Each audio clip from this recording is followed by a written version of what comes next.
Hello and welcome to this week's episode of Warriors Stock Report. Tim Bontemps from ESPN here with my buddy Anthony Slater. Slater, we ended the last stock report going into this stretch of three games against teams the Warriors should handle with me saying that I thought the Warriors should go 3-0 in these games if they wanted to be taken as a serious team in the Western Conference. And they did not. They went 1-2. Very disappointing loss in Indy. Gave the Pacers their first win of the season. I think maybe still their only win of the season, if I remember correctly.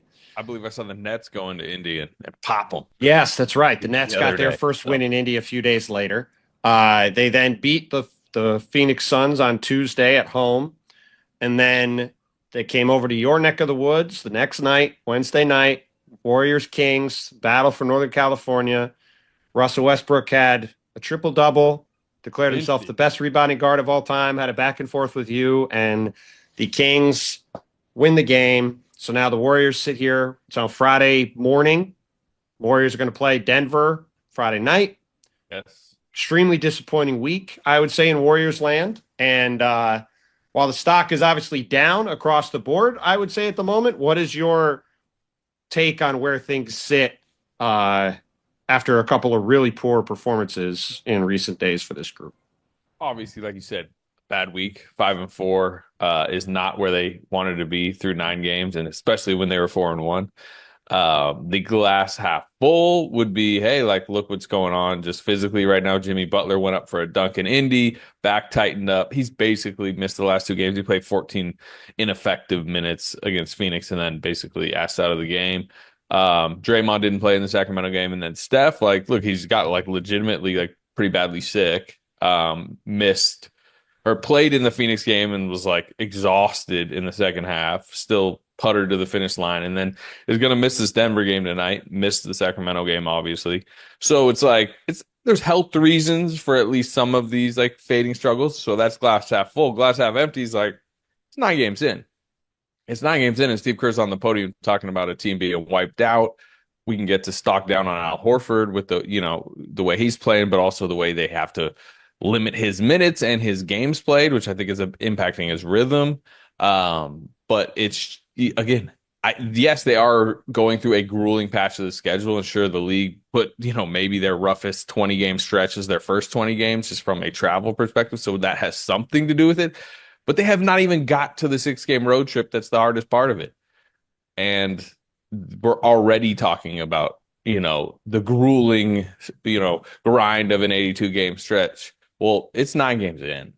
That's my thing right now. That's where the concern, the alarm is like, already the schedule is just piling up. And again, I understand a sickness is a sickness, particularly when we're talking about Steph. And if Steph was scorching hot right now instead of sick in bed, it probably looks different, but it's got to be a mini alarm. Yeah, I mean, it's funny. I was sitting here this morning watching back the Clippers Suns game from Thursday night, the one game on the schedule. Weird, my anniversary yesterday. So I didn't watch the game yesterday. Went out to dinner with my wife. Did the league do that for you? Maybe they might have done it for me. I was very happy when I looked at the schedule.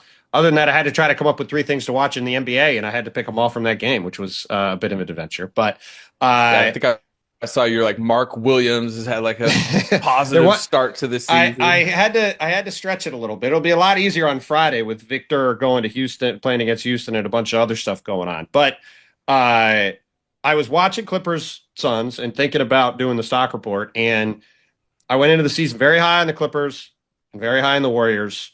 And I thought the Warriors had a higher playoff ceiling, and I still do, than the Clippers. But there was a fear with both teams that we talked about going back to the start of camp that are they going to get into the season, and are they going to start to struggle going through the 82 games with a bunch of old players that you have to manage? You mentioned Al Horford. You got to manage Jimmy Butler. You got to manage Draymond Green. You got to manage Steph Curry. Like, we're like you said, we're only a couple weeks in. Yes, the Warriors have a bunch of travel. They've had a few back-to-backs. On the other hand, you can't really afford to give away back-to-backs or give away games in the Western Conference. The Warriors have given away a couple of really bad games. You saw Steve Kerr get pretty frustrated after that Milwaukee, Indiana trip. I watched your back and forth with him that you posted, and he was just clearly frustrated, understandably so, losing to the completely dilapidated Pacers and the Bucks without Giannis. Pacers won. The Bucks one, there was like a little bit of like, man, like Milwaukee did kind of play really well and They energized, and the did, but Warriors, you can't go 0-2 against a non-Giannis Bucks team and then the half the Pacers. You just no doubt. can't. You can't for where the Warriors are trying to Yeah. go, trying to avoid having to be in some dogfight to avoid the play in March and April to have home court in the playoffs. Like they can't they can't be doing stuff like this. And yes, there are a lot of circumstances right now, but like you said, that's also part of what happens when you build a team led by 35 plus players. And it's the necessary reality that they're probably going to be staring at most of the season. Yeah, the Pacers one though, I remember going into the Milwaukee game. It's fresh off a flight. They're 4-1. You could tell at shoot around Steve was at least mildly concerned about how they might come out. And then the honest thing, whatever. Yeah, and we talked Uh, about that last week. yeah. Obviously, it's always weird when a guy is a late scratch and is a star player and then he doesn't play. It usually messes a team up. So that wasn't a stunner. The Pacers one right now is the one that has really screwed up their early season for a variety of reasons. Number one, as Steve Kerr mentioned postgame, he gave them the day off prior. He gave them shoot around. They should not have been fatigued, tired, unfocused in that game. That was a game where if you are around the team on like a minute by minute basis, it was like, oh, you need to come out and pop this Pacers team like everybody else in the league is doing. And if you actually look at that game, the young guys like perform well. You got like the Guy Santos boost off the bench. There was a point that Steve took Steph Curry out very early, like 6 minutes into the third quarter after kind of a bad start to the half.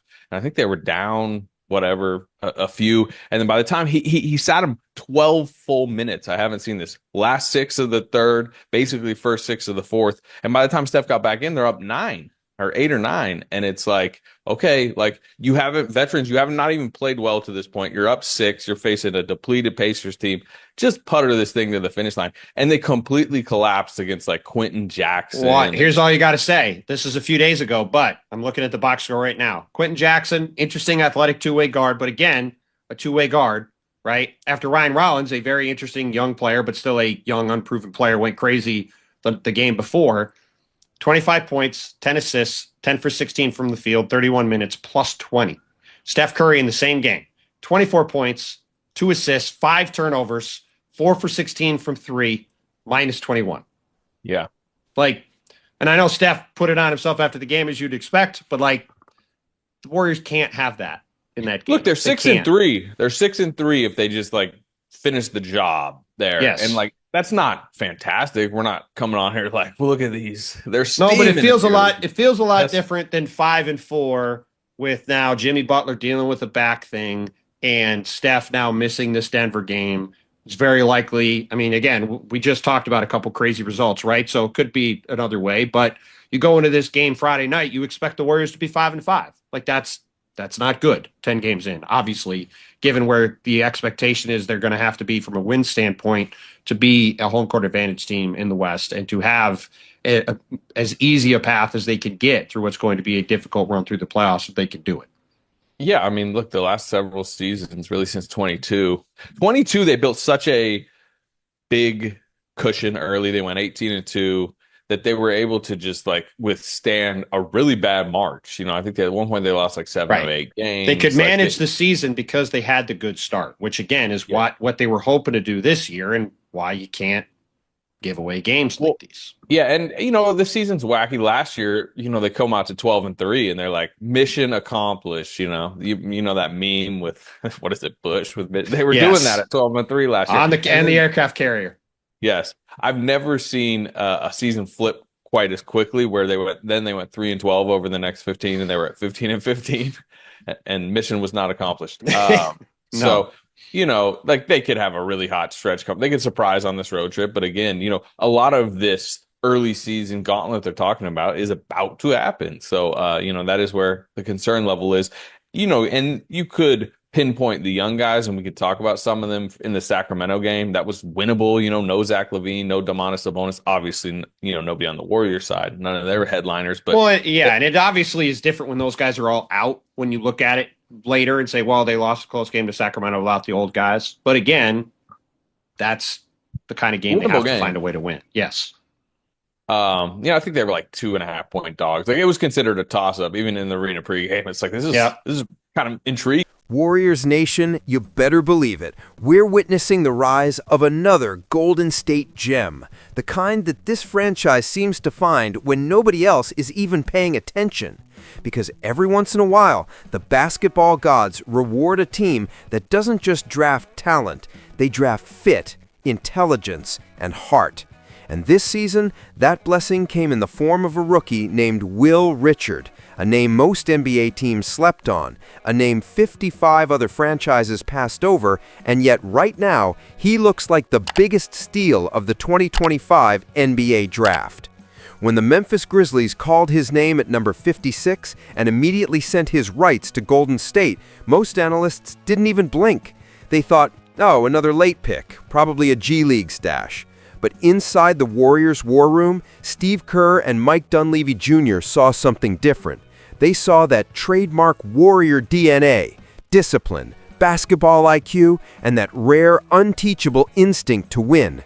They saw a player who knows how to move without the ball, how to defend within a system, how to make the extra pass, and how to turn energy into momentum. That's not something you measure at the combine. That's something you feel when a player steps onto the floor. And the moment Will Richard suited up in blue and gold, everyone around the Chase Center started feeling it. Let's start with his preseason, the first real test for any rookie. Richard wasn't just out there surviving, he was attacking, cutting backdoor for dunks, knocking down catch-and-shoot threes, playing fearless defense on veterans who've been in this league for years. Steve Kerr couldn't hide his excitement.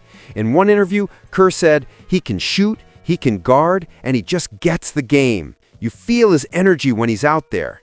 That's vintage Kerr. Subtle words, but huge meaning.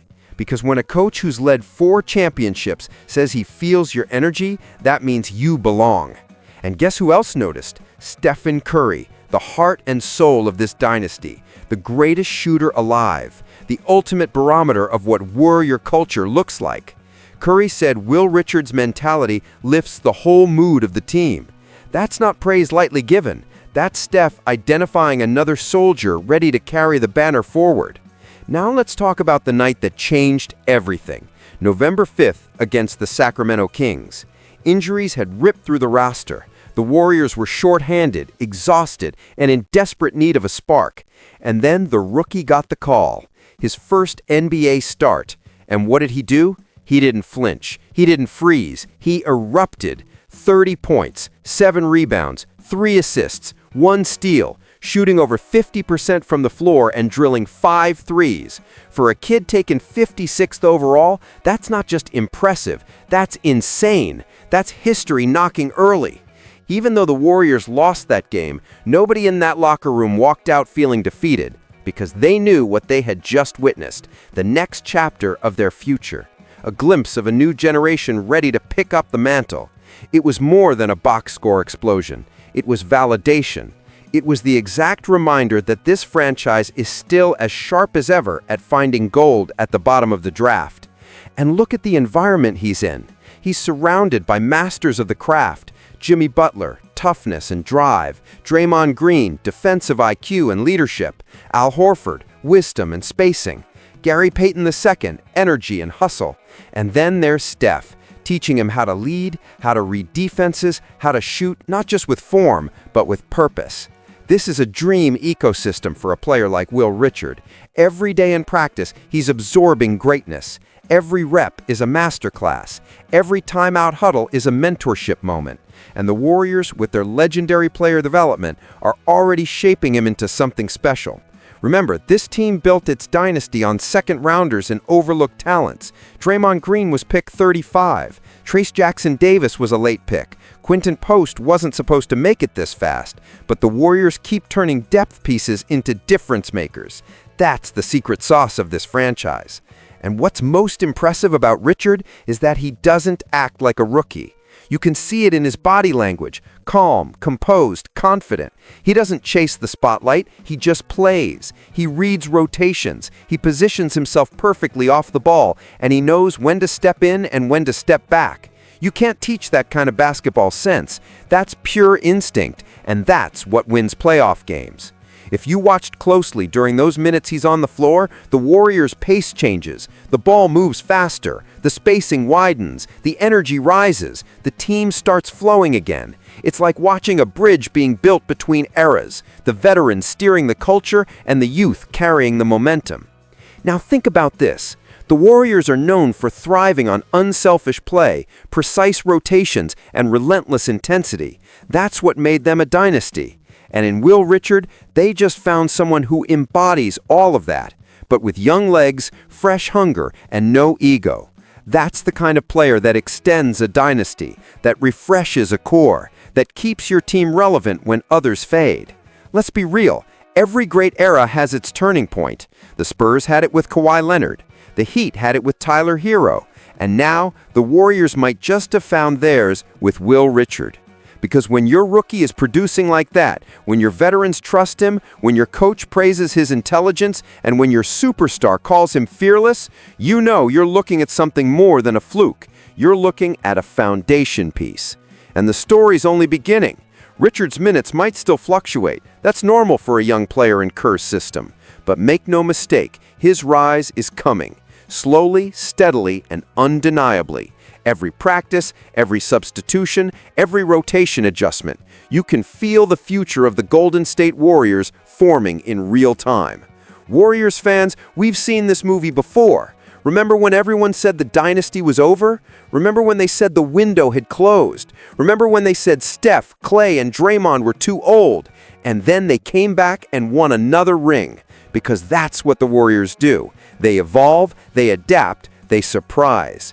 And Will Richard, this overlooked, underestimated 56th pick, might just be the next reason the world has to say it all over again. The Warriors aren't done. So here's the truth. Will Richard isn't just the steal of the draft. He's the symbol of what keeps this franchise alive. He's proof that Golden State doesn't just chase stars, they create them. He's proof that this system still works, that this culture still produces, that this team still believes. And if you're a real fan, you can already feel it, that spark that tells you something special is starting again in the Bay. So Warriors Nation, what do you think? Is Will Richard the real deal? Is he the next homegrown Warrior who's going to carry this franchise forward? Let me know in the comments. I want your take.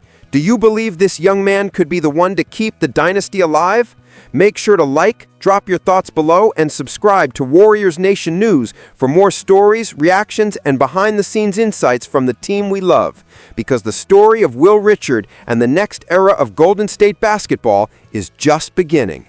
This is Warriors Nation News, and the Bay is still shining.